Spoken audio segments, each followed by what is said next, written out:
the Lord, when he was talking to me about a kingdom paradigm, he said, Charlie, if your earning plan is not to fulfill your giving plan, then you're operating in the wrong kingdom. We've had that all wrong. I mean, even the most loving, God-loving believers I know it. are sowing out of what they have earned or what they plan to earn or what they want to earn. But that's backwards. That is so backwards. Yeah, because if you stop and if you read what he said,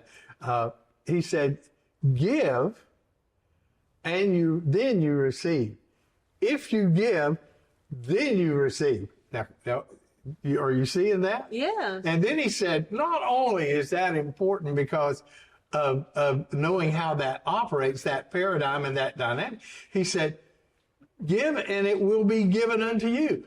Good measure, that means a lot, pressed down, tightly packed, shaken together, and running over shall men give unto you. Yes.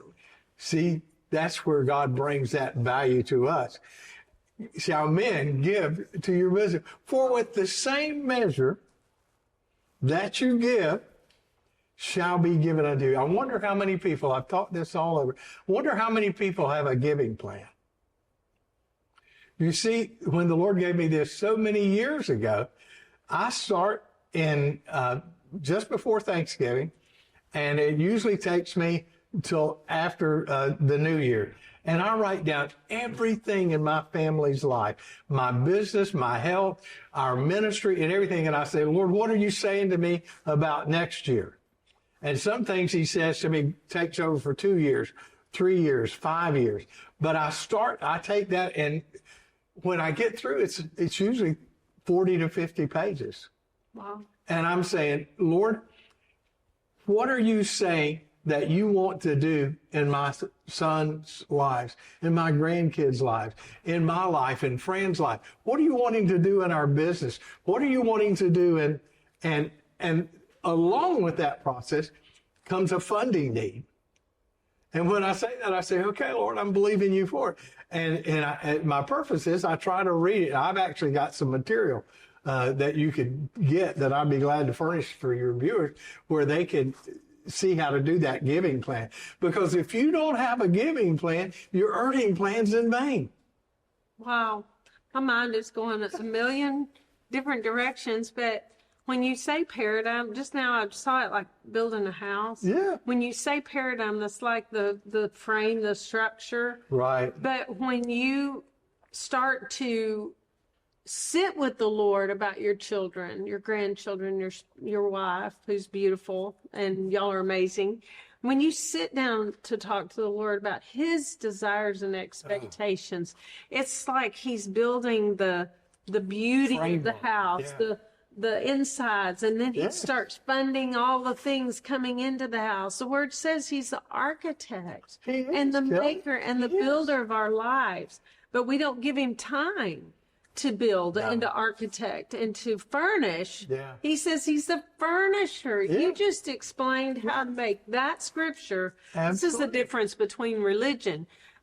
There's that scripture and we know that, but he just explained how to put that into process where our outcomes, our expectation, our expected outcome. Well, see what the worldview, That's paradigm. The paradigm is the ideas, the assumptions, and the beliefs that we accept that form our understanding of our world and how it operates. Boy, this really changes things a lot, because when you understand what he's saying here, we read scripture and we say, oh, that was for them. That was for that other place from there.